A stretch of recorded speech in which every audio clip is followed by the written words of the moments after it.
श्री सूत जी महाराज और शौनकादियों की भेंट नैमिषारण्य में हुई। ये नैमिषारण्य बहुत अच्छी नगरी है, आपको पता है।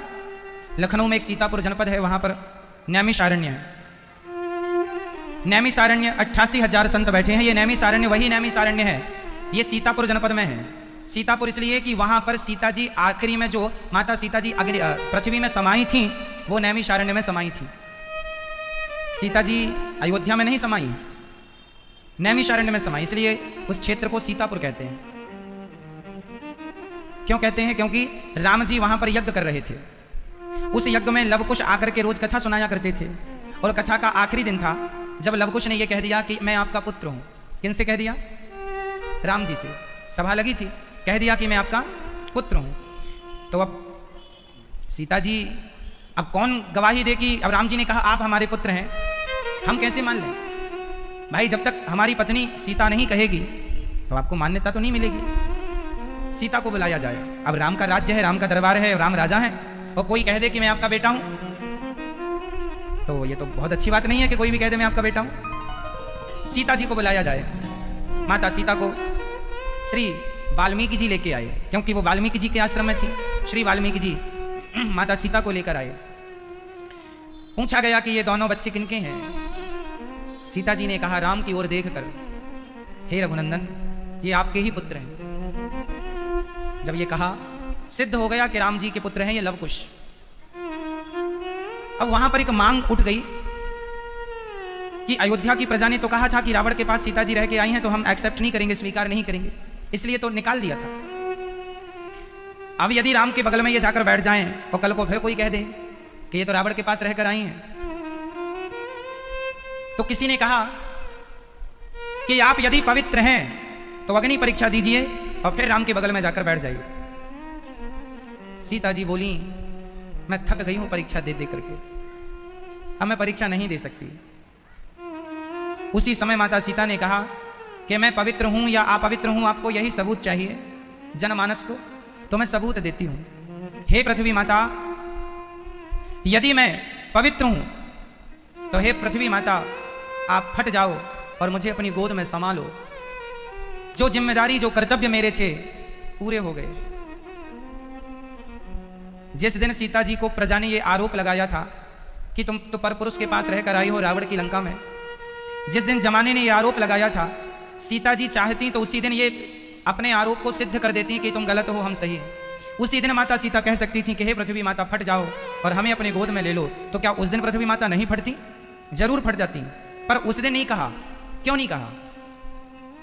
इसलिए नहीं कहा कि उस समय माता सीता गर्भवती थी। यदि माता सीता समा जाती पृथ्वी पर तो गर्भ में पल रहे बच्चे भी समा जाते, फिर राम का वंश कहां रह जाता। इसलिए समाज के घोर अपमान करने पर भी माता सीता ने कोई उत्तर नहीं दिया, जबकि वो गंगा की तरह पवित्र हैं। तुम लांछन लगाते हो तो लगाओ, चूंकि गर्भवती हैं, मैं मर जाऊंगी तो पुत्र भी मर जाएंगे, इसलिए पहले जिसकी अमानत मेरे गर्भ में पल रही है उसकी अमानत उन्हें देकर के खड़ा कर दूं, जिम्मेदार बना दूं, फिर मैं अपने कर्तव्य को पूरा करूंगी। और आज नैमिषारण्य की पावन धरती पर माता सीता पृथ्वी मां से कह रही हैं, हे मां, मैं पवित्रता का परिचय दे दे करके थक गई हूं, पवित्रता का प्रमाण दे दे करके थक गई हूं। मां, यदि मैं पवित्र हूं, मैंने स्वप्न में भी अपने राम के अतिरिक्त, अपने पति के अतिरिक्त स्वप्न में भी मैंने कभी किसी पुरुष का चिंतन ना किया हो, मां, तो मुझे अपने गोद में स्थान दे दो। ये कहकर माता सीता ने ज्यों ही अपनी वाणी को पूरा किया, सब देखते रह गए, सबकी आंखें खुली के खुली रह गई। अब क्या होने वाला है? अब क्या होने वाला है? सबका मुंह जितना खुला था उतना ही खुला रहा, बंद था बंद ही रहा। सब स्तब्ध हो गई, पूरी सभा शांत हो गई।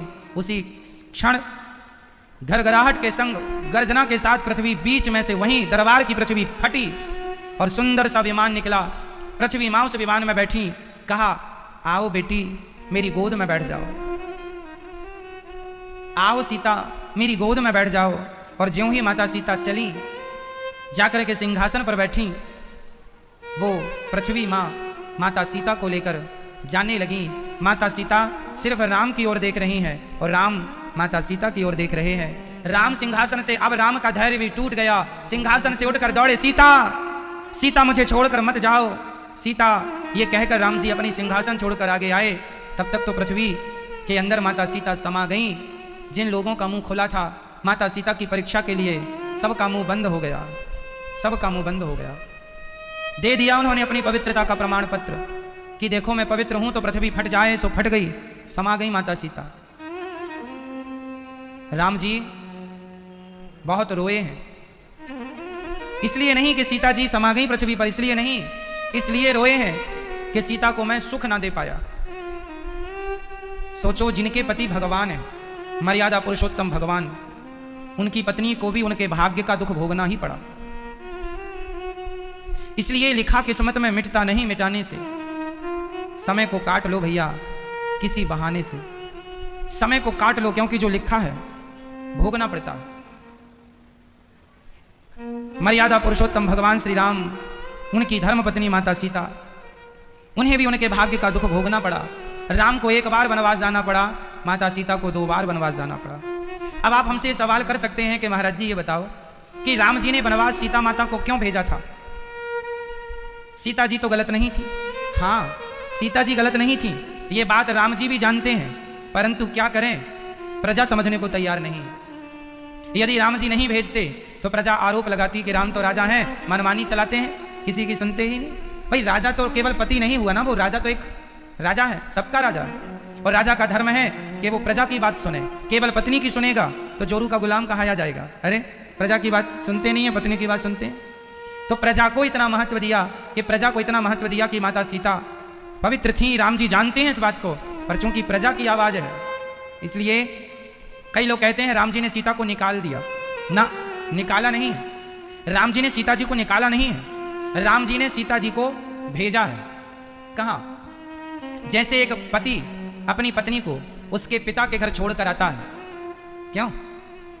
पति जाए या फिर आपका देवर जाए, आपका देवर आपको ले जाता है ना आपकी माँ के घर, उसी प्रकार वाल्मीकि जी जो हैं वो सीता माँ के पिता ही तो हैं, गुरु पिता ही तो होता है। गुरु क्या होता है? गुरु पिता। तो राम जी ने सीता जी को जंगल में छोड़ा नहीं, वाल्मीकि जी के आश्रम के करीब श्री लक्ष्मण जी माता सीता को भेज के आए, वहां छोड़ा। कहां छोड़ा? बिल्कुल वाल्मीकि जी के आश्रम के करीब के। और जब लक्ष्मण जी छिपकर देखते रहे, वाल्मीकि जी जब आए, जब सीता मां को ले गए, तब लक्ष्मण जी वापस आए। तो मजबूरी थी, इसलिए अयोध्या के राजमहलों से निकालकर श्री वाल्मीकि जी के आश्रम में, क्योंकि वो जानते थे कि यहाँ सीता सुरक्षित रहेगी। और सुरक्षा के संग राम जी ये जानते थे कि बच्चों को संस्कार देना है, तो बच्चों को संस्कार महलों में नहीं, वाल्मीकि जी के आश्रम में ही, गुरुकुल में ही संस्कार दिए जा सकते हैं। इसलिए संस्कार देने के लिए गुरु के पास भेज दिया, गुरु के पास। प्रिय भक्तों, मैया जा रही हैं, यहां ले आओ, यहां पास में। ये मैया जी ने अपने स्वर्गीय पति के लिए एक कमरा बनवा के वृद्ध माओं को समर्पित किया है। एक बार तालियां हो मैया जी के लिए। खुश रहिए, खुश रहिए। इन्होंने अपने पति के लिए जो करना चाहिए कि स्त्री को, वो अपने धर्म का, अपने कर्तव्य का निर्वहन इन्होंने किया है। सुखी रहिए, खुश रहिए, खुश रहिए। भगवान आपको सुखी रखें, प्रसन्न रहें आप। तो माता सीता को राम जी ने निकाला नहीं। देखो, एक ही बात को कहने के अलग अलग अनेक ढंग हो सकते हैं, पर एक मर्यादा पुरुषोत्तम की जब बातें होती हैं, भगवान कौन है? मर्यादा पुरुषोत्तम।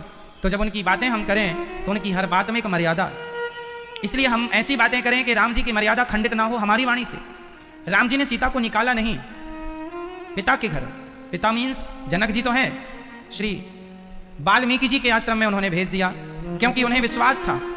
क्योंकि राम जी जब 14 साल के लिए गए थे ना वनवास, तो उस वनवास काल में भी राम जी वाल्मीकि जी के आश्रम में गए हैं।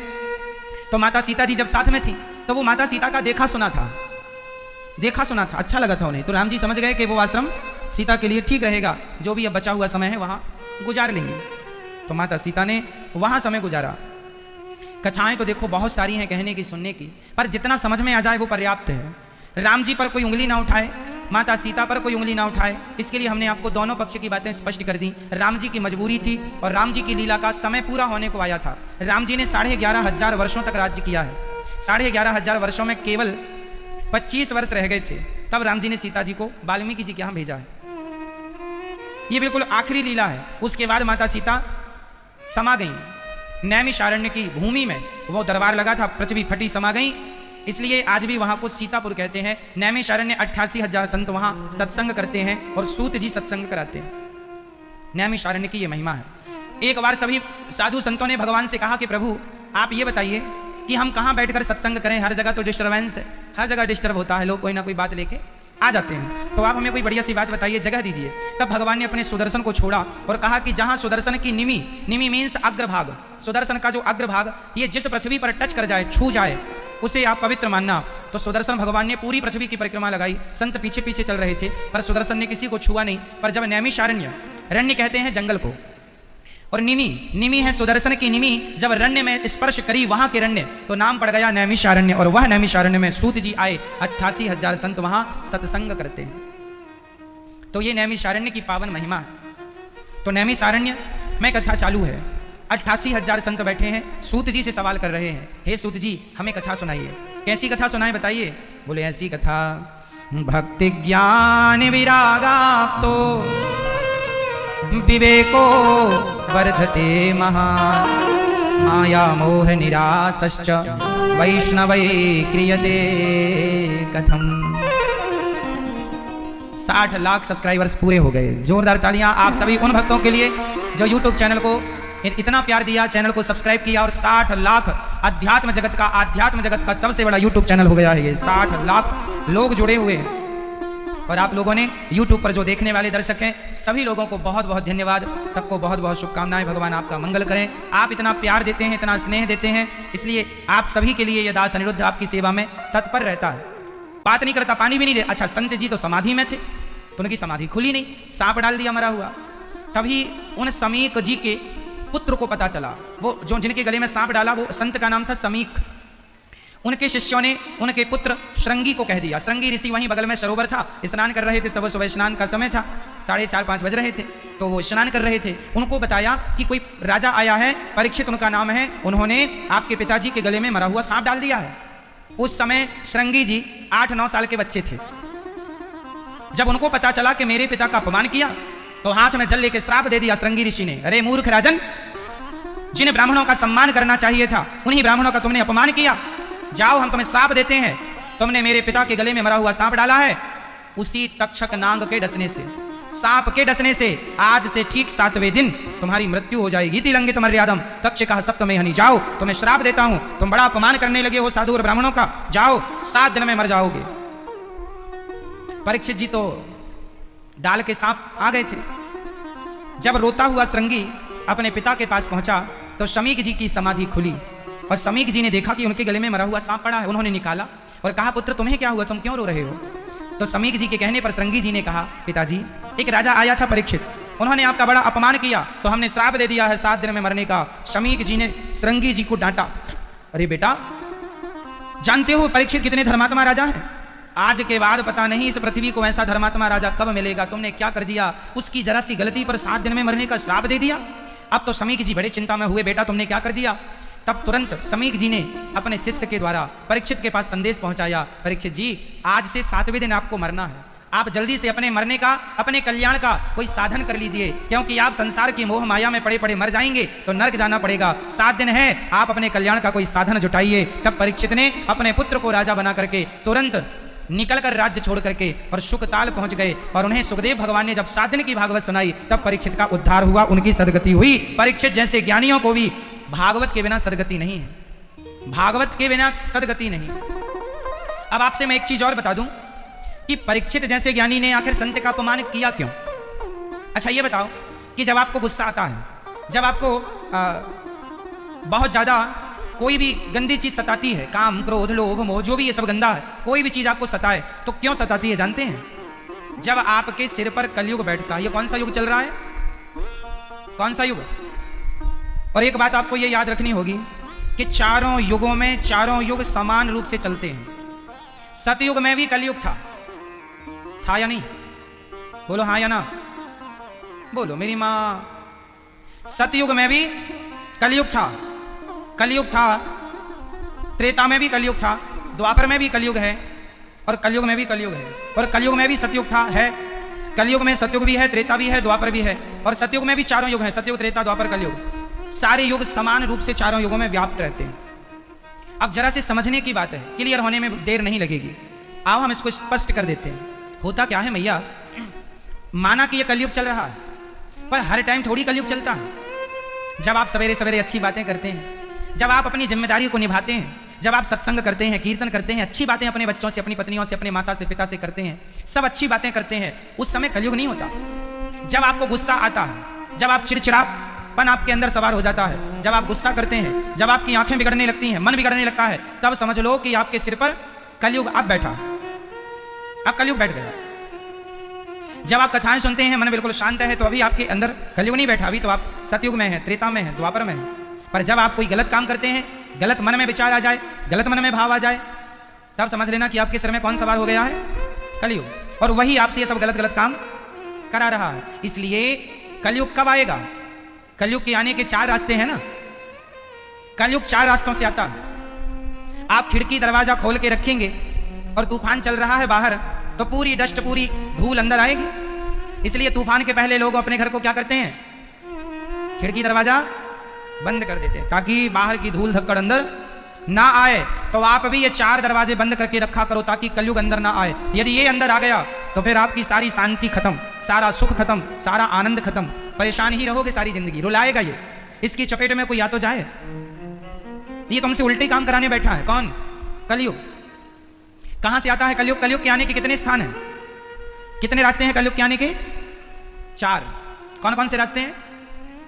कलयुग के आने का पहला रास्ता है जुआ। है या नहीं?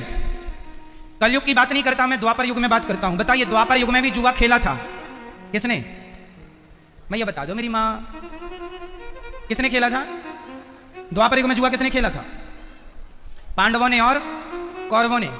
तो जुआ खेलेगा जो, तो आएगा कौन? जोर से, कौन आएगा? कलयुग आएगा। और कलयुग क्या? कलयुग का नाम है कली। कली मीन्स कलह। जो झगड़ा कराए वो कलयुग है, जो झगड़ा कराए वो कलयुग है। तो जुआ खेला कौरवों ने, तो झगड़ा हुआ कि नहीं? महाभारत हुआ। किसके कारण हुआ?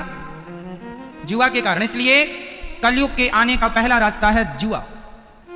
कौरवों ने जुआ खेला तो सर्वनाश हुआ, पांडवों ने जुआ खेला तो 12 साल का वनवास, 1 साल का अज्ञातवास हुआ। उनकी संपत्ति हड़प ली, खत्म हो गई, नष्ट हो गई। स्वयं की पत्नी दाव में लग गई। क्यों जी? कितना नुकसान ना हुआ बताइए? सब कुछ चला गया। किसके कारण? जोर बोलो मेरी मैया, ओ मैया, किसके कारण मैया? तो जुआ आप लोग तो नहीं खेलती हो मैया?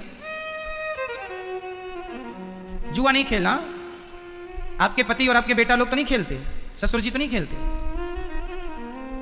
जुआ कोई ना खेले, ऐसी मेरी विनती है। यदि खेलोगे तो आप समझ लो कलयुग की चपेट में आ जाओगे। और फिर कलयुग जो तुम्हारी बुद्धि बिगाड़ेगा ना, बड़ा मुश्किल है कंट्रोल कर पाना उसको। महाभारत हुआ, सर्वनाश हो गया कि नहीं कौरवों का? जुआ खेला था ना। तो यहां से कलयुग आता है। आपके छत में यदि पानी टपकने लगे तो आप क्या करते हैं? टपकने देते हैं या बुला के आप उसको ठीक कराने की कोशिश करते हैं? ठीक कराते, लीकेज ठीक करते हैं आप। बस मेरी माँ, इसी तरह जब आपके अंदर ये कलयुग लीकेज होने लग जाए, जब कलयुग आने लग जाए, तो आप देखो कि कहां से आ रहा। पहले तो ये देखना पड़ता पानी कहां से रिसाव हो रहा है, उस जगह को आप पकड़ के फिर वहां पर वाटर प्रूफिंग कराते हैं छत में। उसी तरह ये देखो पहले कि कलयुग कहां कहां से आता है, जहां जहां से आता है वहां पूरी वाटर प्रूफिंग करा लो, ताकि कलयुग रूपी जल ना आए। कलयुग पहला स्थान है जुआ। तो जुआ दूर दूर तक आप ना खेलें, कोई संबंध ना हो, जुआड़ियों के पास भी ना बैठो, नहीं तो कलयुग आएगा। और आएगा तो फिर आएगा, डैमेज करेगा। द्यूतम पानम, कलयुग के आने का दूसरा रास्ता है शराब। शराब जहां पीने वाले लोग ज्यादा होंगे, वहां उसकी बुद्धि में शराबी झगड़ा जरूर करेगा। शराबी बिना झगड़ा के रह ही नहीं सकता, क्योंकि शराब मतलब कलयुग। कलयुग खोपड़ी में बैठा हो, कली मतलब कलह, वो तो कलह कराएगा, झगड़ा कराएगा। शराब पियोगे तो झगड़ा होगा। भगवान श्री कृष्ण के 56 करोड़ यादव यदुवंशी आपस में शराब पी के तो लड़के चले गए। इस शराब ने भगवान के वंश को भी नहीं छोड़ा, तो आपको हमें छोड़ देगी। ये सबक है कि शराब ने यदुवंशियों को नहीं छोड़ा, तो आपको हमें छोड़ देगी। इसलिए शराब जरा दूर रहिए शराब से। आजकल तो बड़े भयंकर वाले नशा आने लगे। आजकल मैंने सुना है कोई सफेद कागज आता है, उसको भी लोग लेते हैं, कुछ बोलते हैं उसको। हमें किसी बहन ने बताया कि महाराज जी ये देखिए, ये भी वही कागज होता है, उसको लोग ले लेते हैं, 2-3 दिन तक उसका नशा रहता है ना। और वो ऐसा नशा है कि माँ, बेटा शराब पिए तो माँ पकड़ भी लेती है कि तूने शराब पी रखा है। पर वो आजकल ऐसा नशा आ गया है, वो कागज दबा लेते हैं लोग अपने मुंह में, तो माँ बाप पकड़ भी नहीं पाते और 2-2 दिन तक उसका नशा रहता है। मतलब इतना खतरनाक नशा। और कुछ नाम है, देखो अपने को तो इसका आइडिया नहीं है नाम का, पर होता है कुछ, स्मैक वगैरह बोलते हैं। और भी कुछ है, स्मैक तो ठीक है आप सब जानते हैं, कुछ और है, कोई कागज उसमें लाल धारी होती है, वो कागज में नशा होता है। अब आप लोग ट्राई ना करना, हम केवल बता रहे हैं आपको कि आजकल के बच्चे, आजकल मैं माँ बाप को समझा रहा हूं कि देखिए आप लोग बच्चों को अच्छे संस्कार दो, यही एक उपाय है। वरना आप सोचो कि मेरा बेटा शराब तो पीता नहीं है, तो मैया शराब से खतरनाक नशे भी आने लग गए हैं बाजार में। शराब में तो बदबू आ जाती है, किसने पी रखी है, पर शराब से ऐसे ऐसे नशा आते हैं, 2 दिन तक नशे में छोड़ा रहेगा, पता ही नहीं चलेगा। कुल मिला के हर नशा खतरनाक है, और जहां नशा है वहां फिर विकास नहीं होगा आपका, आपका मस्तिष्क शून्य हो गया, काम करना छोड़ देगा। इसलिए ये बुरी लतों से सबको बचना चाहिए और बचाना चाहिए, यही हम सबका परम धर्म है ना। बुरी आदतें सबके लिए खतरनाक है, बेटा आपका हो हमारा हो, बेटा तो बेटा है। आपके घर में आग लगे, हमारे घर में आग लगे, आग तो आग है, तुम्हारी भी खुशियां जलाएगी, हमारी भी खुशियां जलाएगी। तो भगवान से यही विनती करो कि विधाता किसी के घर में आग ना लगे, किसी के घर में नशा ना पहुंचे, सबके घर में खुशहाली रहे, शांति रहे, सबके घर में प्रेम बना रहे, खुशहाली रहे, किसी के घर में झगड़े की आग ना लगे। क्यों? सर्वे भवन्तु सुखिनः सर्वे सन्तु निरामया। हम भारतीय हैं ना, सबका कल्याण हो, यही चाहते हैं। हे विधाता सबका कल्याण हो, कोई दुखी ना हो। हम लोग ऐसे नहीं है कि अपना बस कल्याण चाहे, ना जी, हम लोग तो वो लोग हैं कहते हैं विश्व का कल्याण हो। हम तो ये भी चाहते हैं यूक्रेन का भी कल्याण हो, रसिया का भी कल्याण हो, उनको भी सद्बुद्धि आए, वो भी ना लड़ें, खुशी से रहें, खुशी से रहो। क्यों जी? हम तो सबका कल्याण चाहते हैं, विश्व का कल्याण हो। किसी की लड़ाई झगड़े से हमें कोई लाभ नहीं है, और लाभ हो भी तो भी हम नहीं चाहेंगे कि कोई लड़े। ठीक है मेरी माँ? तो इन चीजों का ध्यान। तो ये बताओ झगड़ा कौन कराता है? भैया को जगाइयो जरा। सरकार 7 दिन सोना नहीं है, सिर्फ रात को। अच्छा सुनो, आप यात्रा से आए हैं, थके हैं, सही है, पर कथा सुनिए। तो पहला जुआ, दूसरा शराब से बिल्कुल दूरी। एक सज्जन हमसे आए, बोले महाराज जी आप भी पियो। हमने कहा क्या? बोले गरम गरम निकाली अभी अंगूर वाली। हमने कहा भाई तेरी वाली कितनी देर चढ़ती है? बोले 12 घंटे चढ़ेगी, उतरेगी नहीं। हमने कहा तेरी वाली 12 घंटे उतर जाती है, 12 घंटे में हमारी वाली एक बार पी लेगा, उतरेगी नहीं। बोले कौन सी है आपकी? हमने कहा जाम पर जाम पीने से क्या फायदा, रात बीती उतर जाएगी। हरि नाम का जाम पी ले बंदे, तेरी जिंदगी सुधर जाएगी। पीना है तो राम नाम का, पीना है तो राम नाम का, राम नाम का प्याला पियो, पीना है तो कृष्ण नाम का प्याला पियो। प्रिय भक्तों, श्री कलयुग का दूसरा स्थान है शराब। 4 रास्ते हैं कलयुग के आने के, पहला जुआ, दूसरा शराब, तीसरा स्त्रियां। स्त्री, स्त्री कलयुग का स्थान है। कौन सी स्त्री? जो पुरुष पर नारी का सेवन करता है, जो पुरुष अपने चरित्र से गिर जाता है, और जो नारी पर पुरुष का सेवन करती है, जो चरित्र से गिर जाते हैं, ऐसे लोगों के मस्तिष्क पर कलयुग सवार हो जाता है। चरित्र गिरते ही बुद्धि गिर जाती है, बुद्धि भ्रष्ट हो जाती है। इसलिए हम सभी भारतीयों का ये परम धर्म है कि हम पहले अपने चरित्र को स्ट्रांग करें, कैरेक्टरवान बने, चरित्र अच्छा हो, चरित्र स्ट्रांग होना चाहिए। तो हमें अपने चरित्र का ख्याल रखना। यदि चरित्र गिरा तो क्या बैठेगा सिर पे? क्या बैठेगा? बताइए किसका चरित्र गिरा तो कलयुग ने सर्वनाश कर दिया? मैया लो, वीडियो कॉलिंग चल रही है, वो भी खड़े खड़े। बैठ लो मेरी माँ। बेटा, ओ भैया छोरा बैठ जा बेटा।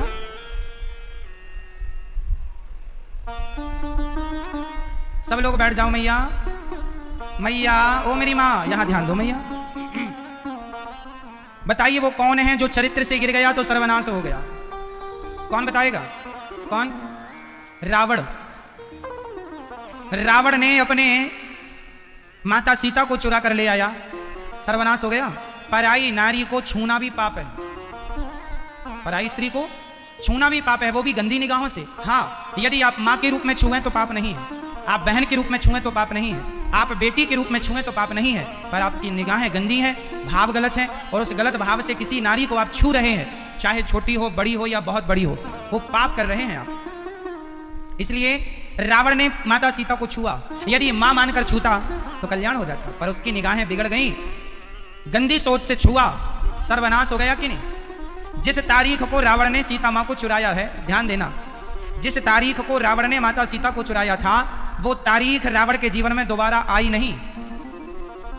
अर्थात 1 साल के अंदर ही सोने की लंका जल गई, सर्वनाश हो गया। तो पराई नारी से पुरुष बच के रहें, तुम्हारी भी लंका ढह जाएगी यदि तुमने पराई नारी का संग किया तो। और नारियों को भी सावधान, पर पुरुष से बच के रहिएगा, सर्वनाश हो जाएगा तुम्हारा। बताइए वो कौन सी नारी है जो अपने चरित्र को बिगाड़ना चाहती थी, उसका क्या हाल हुआ? नाम है सूपनखा। ये दोनों भाई बहन ना कोई अच्छे नहीं है। भाई दूसरों की पत्नी को देख रहा है और इसकी बहन दूसरों के पतियों के पति को देख रही है। दोनों भाई बहन का कैरेक्टर ठीक नहीं है, इसलिए आज तक दोनों में से किसी का भी लोग नाम लेना पसंद नहीं करते। रावण को भी याद किया जाता है तो जब जब याद किया जाता है तब तब उसके पुतले ही जलते हैं, और सूपनखा को तो कोई याद भी नहीं करता। क्यों? क्यों याद नहीं करते? क्योंकि दोनों चरित्र से गिरे हुए थे। इसलिए चाहे स्त्री हो चाहे पुरुष हो, चरित्र की जरूरत सबको है, पुरुष को भी और स्त्रियों को भी। इसलिए आपसे मेरी विनती यही है कि आप लोग अपने चरित्र को गिरने ना दें और आप चरित्रवान बने, क्योंकि हम भारतीयों की सबसे बड़ी पहचान हम चरित्रों से, हमारे चरित्र से ही हम भारतीयों की पहचान है। राम चरित्र सुनवे को रसिया राम लखन सीता मन। हमारे यहाँ तो चरित्र ही सुना जाता है। हम लोग राम जी का क्या सुनते हैं? रामचरित्र मानस। तुलसीदास जी ने क्या लिखा है? राम जी का चरित्र लिख दिया। अरे चरित्र भी ऐसा हो आपका कि लिखने लायक हो तो लोग लिखेंगे। चरित्र मजबूत है तो आपको कोई नहीं लिखेगा, आपके चरित्र को ही लोग लिखेंगे। इसलिए चरित्र मजबूत होना चाहिए, है ना मेरी माँ? सबके लिए, स्त्री हो पुरुष हो सबके लिए। चरित्र बिगड़ा, कलयुग बैठा, तो त्रेता में भी रावण की खोपड़ी में कलयुग बैठा, उसने सीता माँ को चुराया, सर्वनाश हो गया।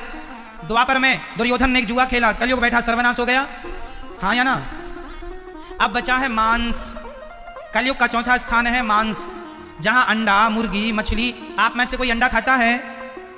मैया, ओ मैया, अंडा खाती हो मेरी माँ? मछली खाती हो? फिर मुर्गी नहीं, शुद्ध शाकाहारी हो। अच्छा, जो लोग मांस खाते हैं उनसे मेरी विनती यही है हाथ जोड़कर कि मांस खाना आपकी सेहत के लिए अच्छा नहीं है, पहला। दूसरा, आप अपने स्वाद के लिए किसी जीव की हत्या कर रहे हैं, ये बिल्कुल उचित नहीं है। हमें जब विधाता ने, भगवान ने दाल चावल सब्जी रोटी पकवान दे रखे हैं 56 भोग, तो फिर हम क्यों खाएं हम मांस इत्यादि? इसलिए खाना है तो बादाम खाइए, फल खाइए, 56 भोग खाइए, भगवान का प्रसाद खाइए, उल्टी सीधी चीजें ना भक्तो। आप बताइए, जब आप मछली को पानी से निकालते हैं तड़पती है या नहीं? क्यों तड़पती है? मुझे कोई बताओ कि वो मछली पानी से निकलने पर क्यों तड़पती है? कौन बताएगा? बेटा बताओ, मछली पानी से निकलने पर क्यों तड़पती है? हाँ? क्योंकि वो पानी के बिना नहीं रहती। नहीं, पानी के बिना नहीं रहती, ये तो ठीक उत्तर है, पर तड़पती क्यों है? क्योंकि वो पानी में ही ऑक्सीजन ले पाती है। पानी के बाहर उसको ऑक्सीजन नहीं मिल पाता, तो ऑक्सीजन से हमें श्वास ना मिले। जैसे कोरोना काल में ऑक्सीजन की कमी से लोग कैसे तड़प तड़प के मर गए। सोचिए उस आदमी की कैसे मृत्यु हुई होगी जिसकी सांस ना मिल रही हो।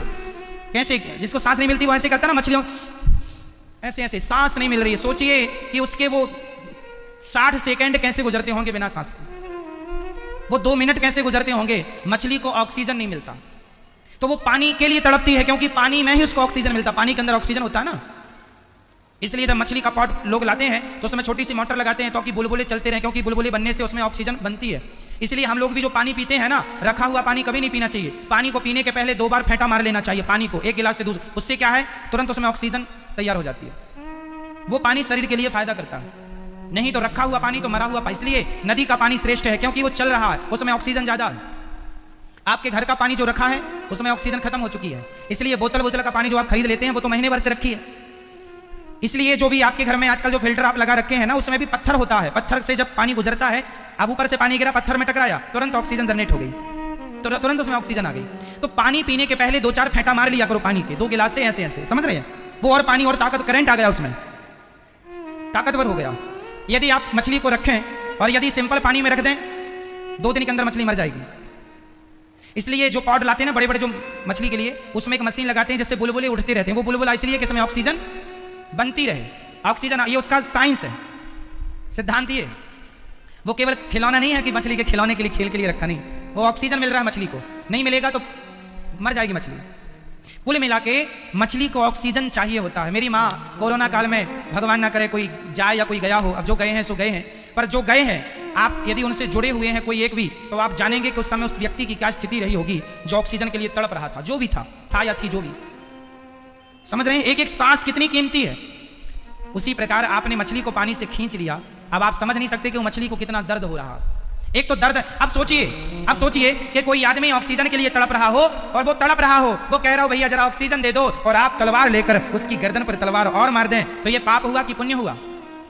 घोर पाप हुआ।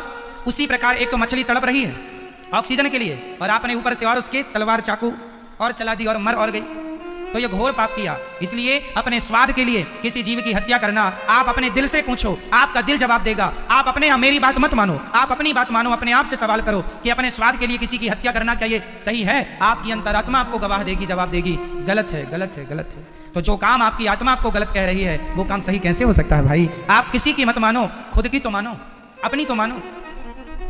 आप ही कभी नहीं कह सकते, कोई आप में से कोई बंदा दिल में हाथ रख के कह दे कि ये काम सही है, शराब पीना या मांस खाना, अंडा खाना। अंडा कौन है? मुर्गी का बच्चा है, उसको ना खाते आप, ना छेड़ते, तो कुछ दिन बाद उसके अंदर से क्या निकलता? आप मुर्गी का बच्चा निकलता। एक मुर्गी, एक दुकान में एक ही मुर्गी थी बाकी सारी मुर्गी बिक चुकी थी। तो वो मुर्गी भगवान से यही कह रही थी, हे भगवान इसकी दुकान में कोई ग्राहक ना आए, ग्राहक ना आए, ग्राहक ना आए। कोई साधु समझ गए मुर्गी की बात, अरे मुर्गी क्या जप रही हो? हे महाराज कह रही हूं भगवान कोई ग्राहक ना आए। क्यों? मरने से डर लग रहा है ना? महाराज मैं तो मुर्गी हूं, आज ना सही कल तो मैं मरूंगी। तो रो क्यों रही है?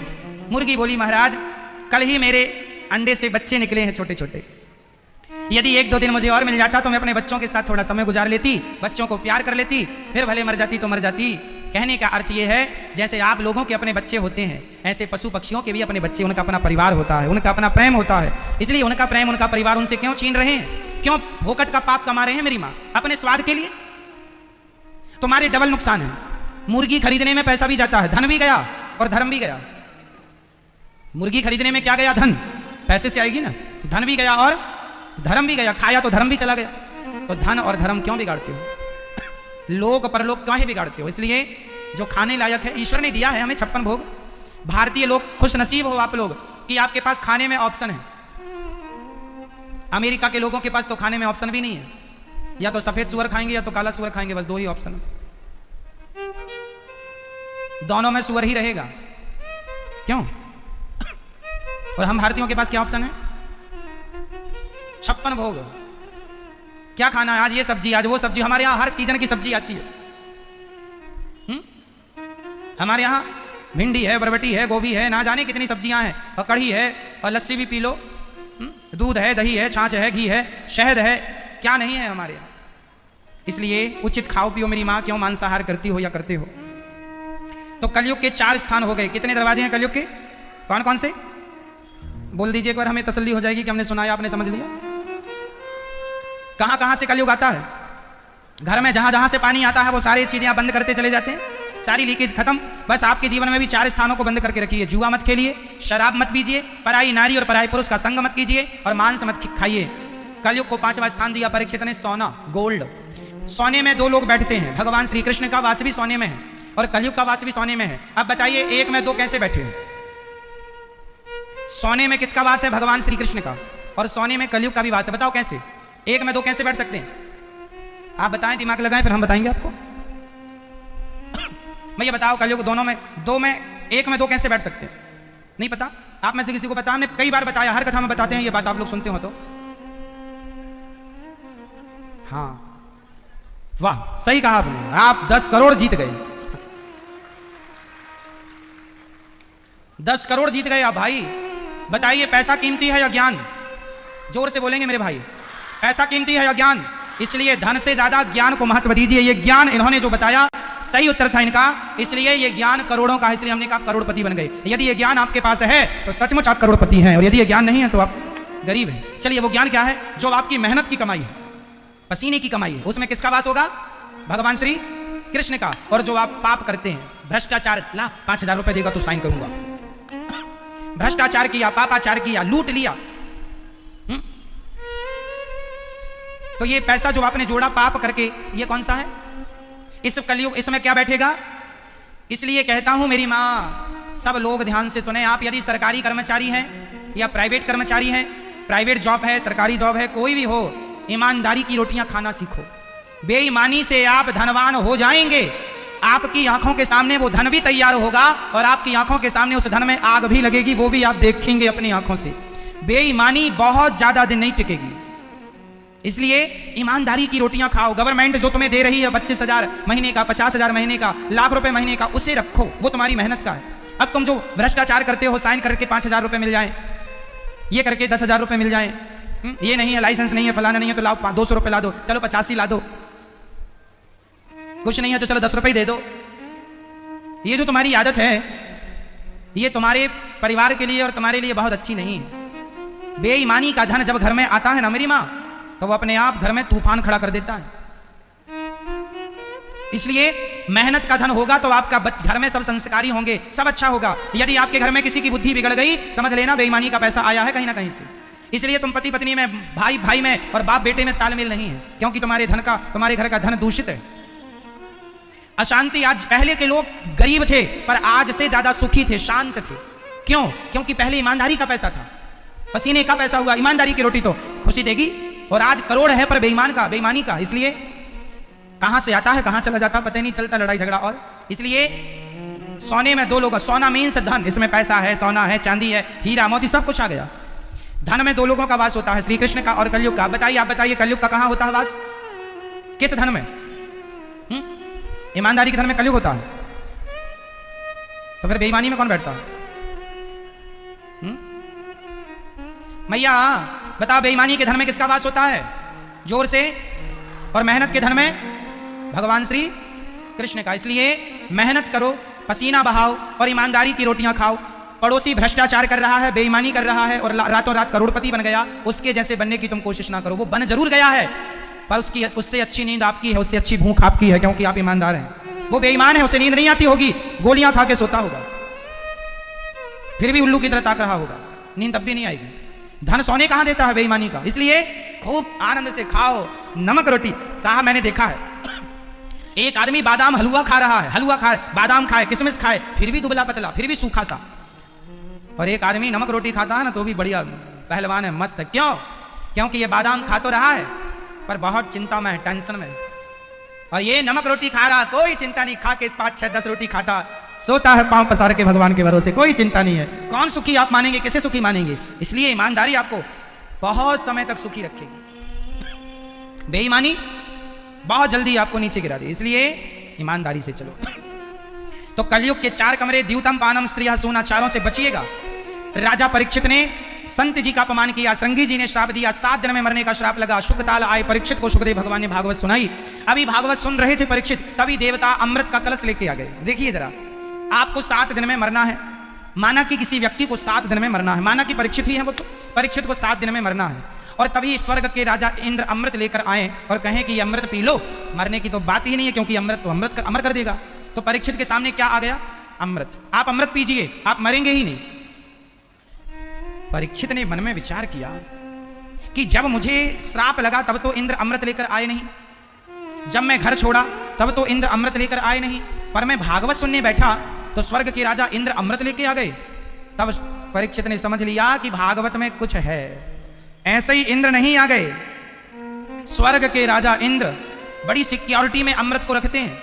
इस अमृत के लिए तो देवासुर संग्राम हो जाता है, लेकिन आज ये अमृत परीक्षित के लिए लाए। सुखदेव भगवान ने कहा, परीक्षित 7 दिन में मरना है आपको, ये रखा है अमृत, आप अमृत पी लीजिए।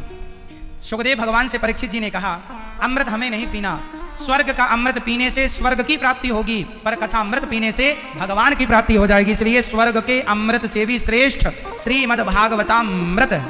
इसलिए भागवत की महिमा स्वर्ग के अमृत से भी अधिक है, अधिक। इसलिए स्वर्ग के अमृत को भी किनारे किया गया परीक्षित के द्वारा, उसे किनारा पकड़ा, जाओ हमें नहीं पीना, हम तब कथा अमृतम तब तो जीवनम। कथा अमृत है मेरी माँ, इसलिए स्वर्ग के अमृत से श्रेष्ठ ये अमृत है। इसलिए भागवत सदा सुनना चाहिए, सदा सदा सेव्या श्रीमद् भागवती कथा। एक बार नहीं, भागवत कितनी बार सुननी चाहिए? मैया बताओ, भागवत कितनी बार सुननी चाहिए? राम राम रटते रहो जब तक घट में प्राण, कभी तो दीन दयाल के भनक पड़ेगी कान। भगवान का नाम सदा जपना चाहिए। क्यों? कभी तो सुनाई पड़ेगा उन्हें कि हमें कोई पुकार रहा, इसलिए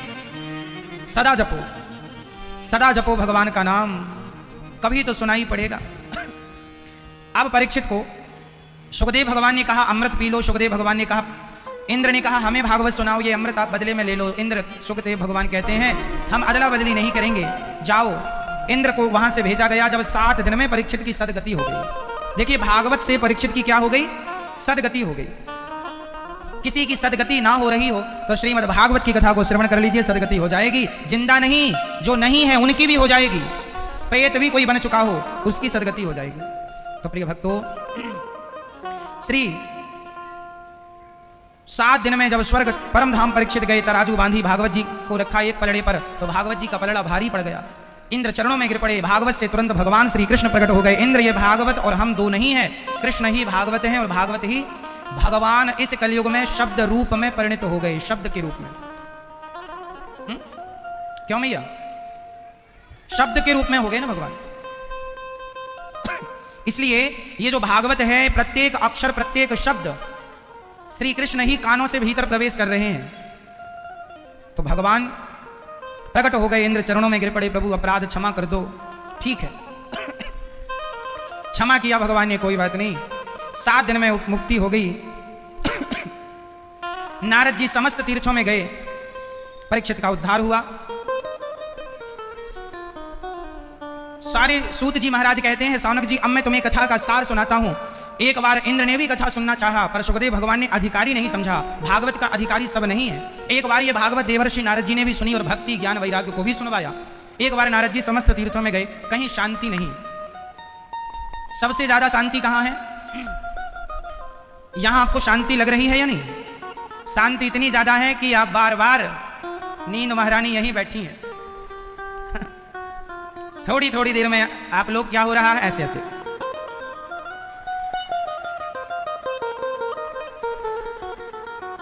ऐसा चल रहा है हिसाब किताब। जहां ज्यादा शांति है ना, वहां नींद महारानी जरूर आएंगी। अब सब तरफ लू चल रही है, तो नींद कहां लू में मरने जाएगी। तो नींद को भी लगा कि चलो यहां 2.5-3 घंटे अच्छा रहेगा अपने को। चारों तरफ लू चल रही है, तो आप लोगों को आते जब देखती है नींद तो पूछ लेती है कहां जा रहे हो? बोले कथा सुनने। चलो हम भी चलें? हाँ चलो। लो नींद महारानी भी आ गई। हर 20-25 मिनट में वो एक झटका दे ही दे रही है। अच्छा सुनो,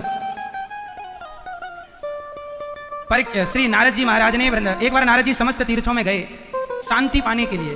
पर ना पश्यम पुत्रमिच्छर्मः मनः संतोषिकारकम्।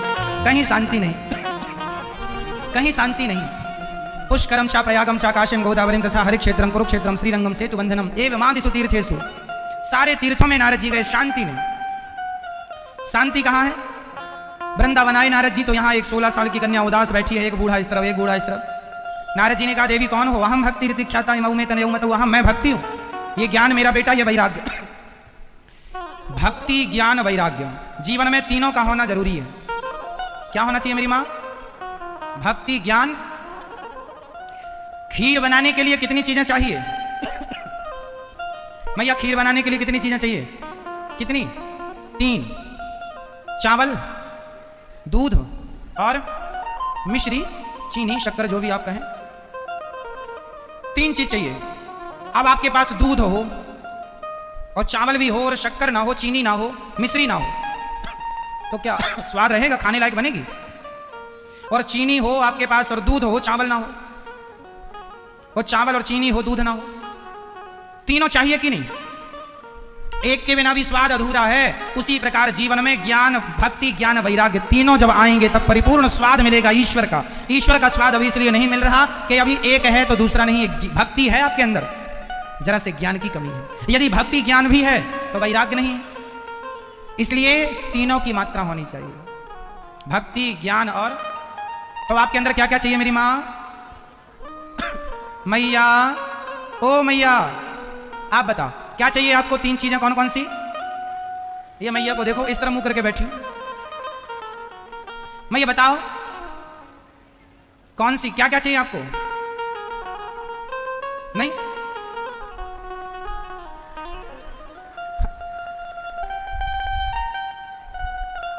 डे बोले हम टुप्पई टाप।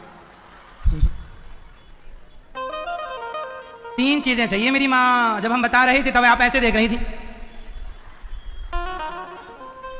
गिरगिट की तरह। ध्यान से सुनो मेरी माँ।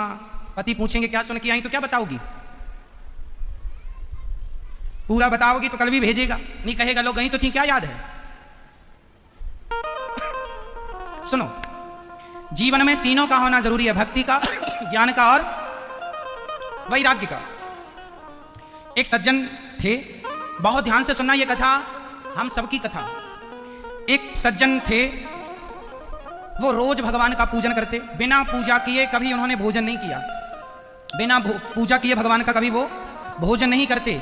सवेरे जागकर सूर्य भगवान को जल चढ़ाना, हनुमान चालीसा का पाठ करना, एकादशी का व्रत करना, समय से जागना, 5-4 बजे तो जाग ही जाना, 5 बजे तक सुंदरकांड कर लेना, राम रक्षा स्तोत्र का पाठ कर लेना, सारी पूजा पाठ ठीक कर रहे थे। अचानक उनका जवान बेटा गुजर गया। जब जवान बेटा उनका गया भगवान के घर, तो उन्होंने पूरे घर का जो भी पूजा पाठ, सुंदरकांड था, रामचरितमानस, सारी चीजें उठाई और गंगा जी में ले जाके विसर्जन कर दिया। कह दिया आज से प्रभु आपकी हमारी कोई दोस्ती नहीं। क्यों? इतनी पूजा की तुम्हारी हमने, और जवान बेटे को तुमने अपने पास बुला लिया। लौट के घर आए। सवाल मेरा आपसे है, उनके अंदर तीनों में से क्या है और क्या नहीं है, आप बताइए। भक्ति, ज्ञान, वैराग्य में तीनों में से कौन सी चीज है और कौन सी चीज नहीं? क्या नहीं है, क्या है?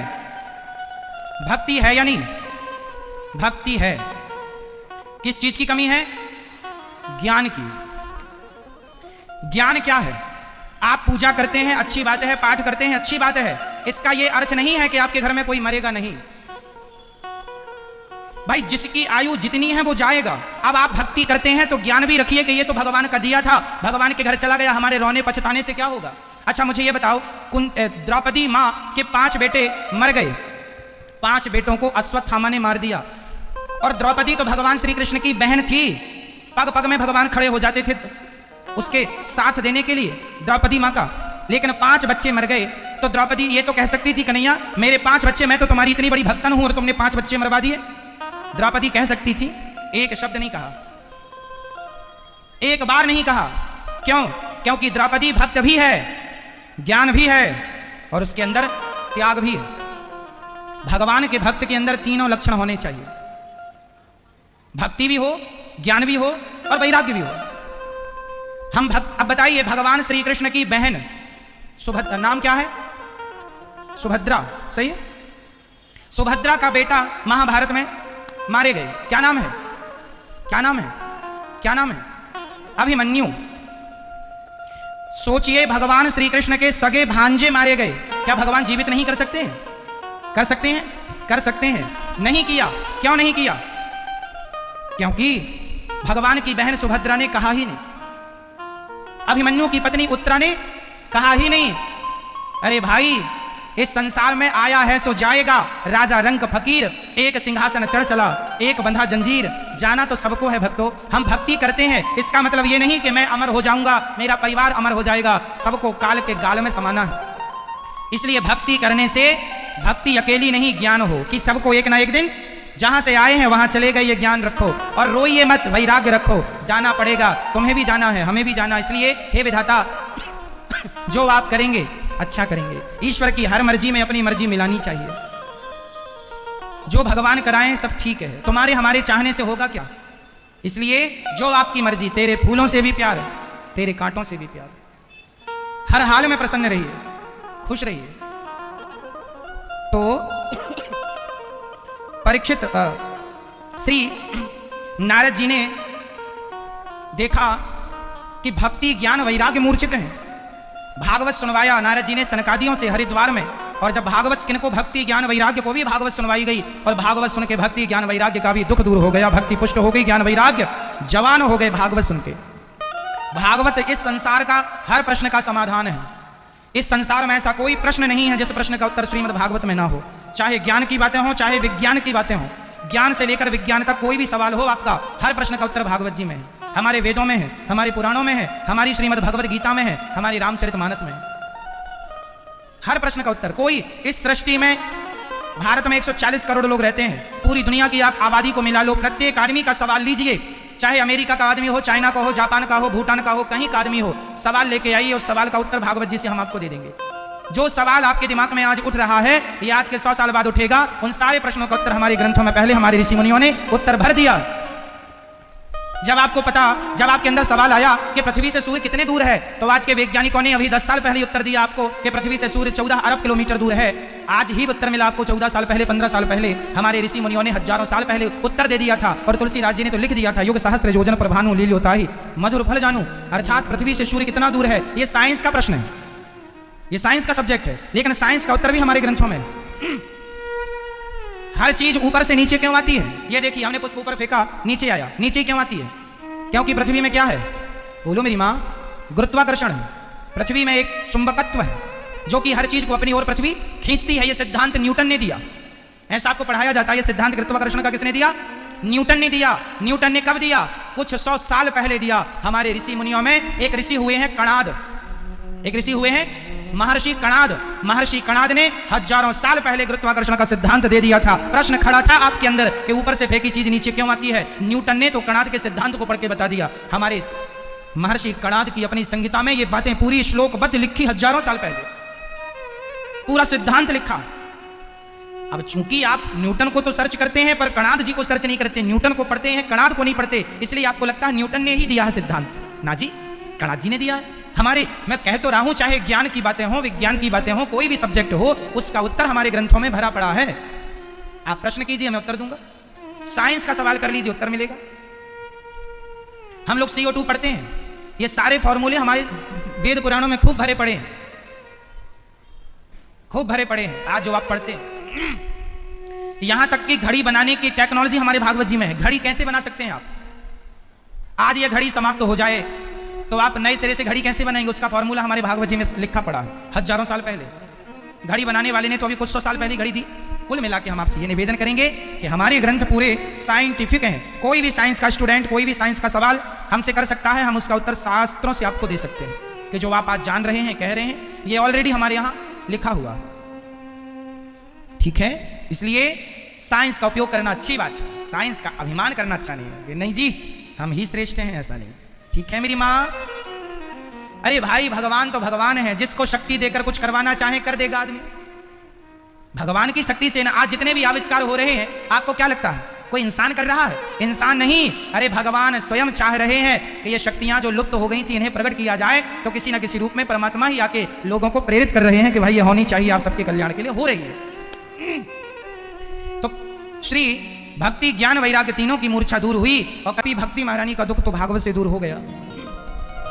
कोई पापी व्यक्ति भागवत सुन ले तो क्या उसका उद्धार हो जाएगा? हाँ, कितना भी बड़ा पापी। ये माने वाह पाप कृतस्तु सर्वदा सदा दुराचार रता विमार्गिगाः क्रोधाग्निदग्धः कुटिलाश्च कामिनः सप्ताह यज्ञेन कलौ पुनन्ति ते।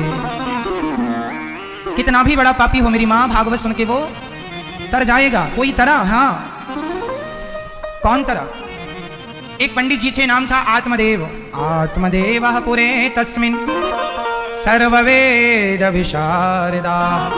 एक आत्मदेव नाम के पंडित जी थे, उनकी पत्नी का नाम था श्रीमती धुंधली देवी। आत्मदेव जी के पास सब कुछ था, पुत्र की कामना थी, कमी थी, पर पुत्र मिला भी नहीं। जो चीज नहीं मिलती भाग्य में, जो नहीं है नहीं है, इसके लिए हमें ज्यादा जिद नहीं करनी चाहिए।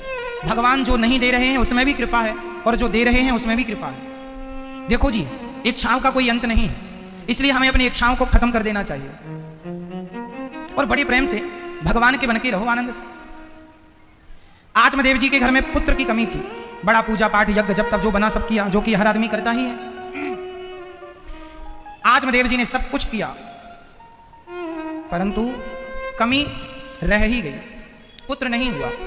जो नहीं है, नहीं मिलना है, नहीं मिलेगा। इसलिए आप खुश रहिए। बेटा है तो भी आप खुश रहिए, और नहीं है खुश रहिए। सुख है तो भी खुश रहिए, नहीं है आपके दुखी होने से भी क्या मिल जाएगा? इसलिए खुश रहने में ही फायदा है। आत्मदेव जी को पड़ोसियों ने बड़े ताने मारे, घर से निकल गए। संत जी ने कहा, कथम रोदसी विप्रत्वम काते चिंता बली यसी वदत्वम सत्वरम मह्यम स्वस्य दुःखस्य कारणम। बताओ क्यों रो रहे हैं? बोले, धिक जीवितम प्रजाहीनम धिक ग्रहम चा प्रजा बना धिक कुलम। धिक्कार है मेरे जीवन को, मेरे घर में पुत्र पौत्र आदि कोई नहीं है। संत जी ने कहा पुत्र के लिए रोना अच्छा नहीं है, भगवान के लिए रोइए। पुत्र के लिए रोने की जरूरत, जिसके लिए रोना चाहिए उसके लिए कोई रोता नहीं है, भगवान के लिए कोई रोता नहीं है। और जिनके लिए नहीं रोना है उनके लिए सारी दुनिया रो रही है। आजकल तो बूढ़ी से बूढ़ी माताओं को भी बस महाराज बेटा को आशीर्वाद दो, पोता को आशीर्वाद दो, उनका काम धाम लग जाए महाराज। मैया कुछ अपने लिए भी आशीर्वाद ले लो कि वहां थोड़ी जगह मिले भगवान के चरणों में। हाँ? अब देखो बेटा बेटियों की चिंता और बातें छोड़ दो मेरी माँ, जितनी करनी थी कर ली, अब भगवान की बातें करो। अब सबका तुम्हारा ये मोह ही तुम्हें ले डूबेगा। लाख बार समझा चुका हूं। आत्मदेव जी रो रहे हैं बेटा मिले, बेटा मिले, नहीं दिया भगवान ने, ना तेरे भाग्य में नहीं है, नहीं जी आप दो। संत जी से जिद की, आप संत हैं तपस्वी हैं दे सकते हैं। संत ने एक फल दे दिया, खिलाना पत्नी को। पत्नी धुंधली ने फल खाया नहीं, गाय को खिला दिया तो गाय के बच्चा हो गया।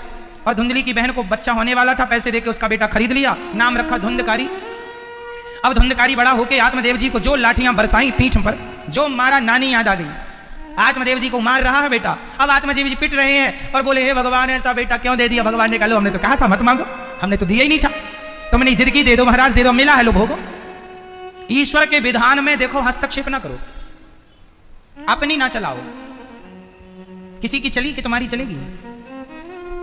ईश्वर के विधान में हस्तक्षेप करने की जरूरत नहीं है, जो होना है वो होके रहेगा।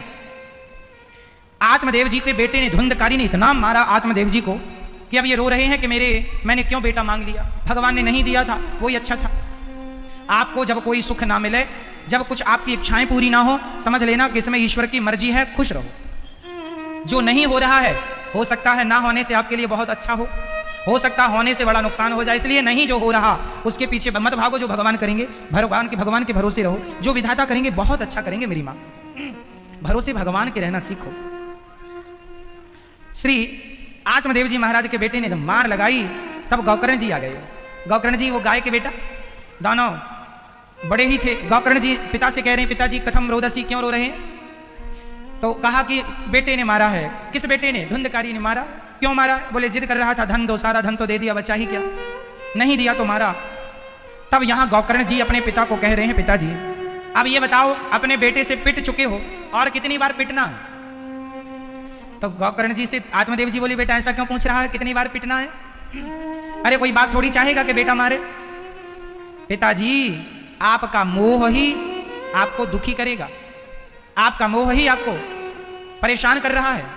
सुनो, कोई किसी की पत्नी नहीं, कोई किसी का पुत्र नहीं।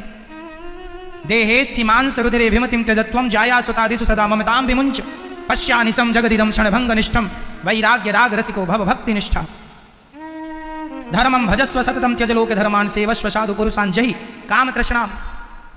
हे पिताजी छोड़ दो अपने पुत्र की मोह, ममता, आसक्ति और सेवा करो, है ना।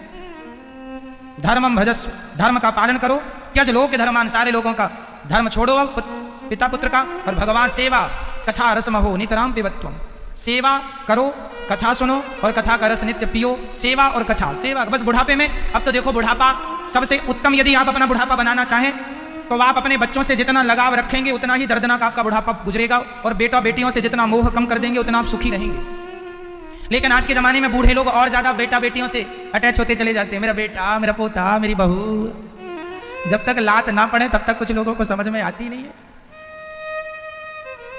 विभीषण को जब तक रावण ने लात नहीं मारा ना तब तक राम का रास्ता नहीं देखा उसने, और रावण ने मारा तो रातों रात भाग गया।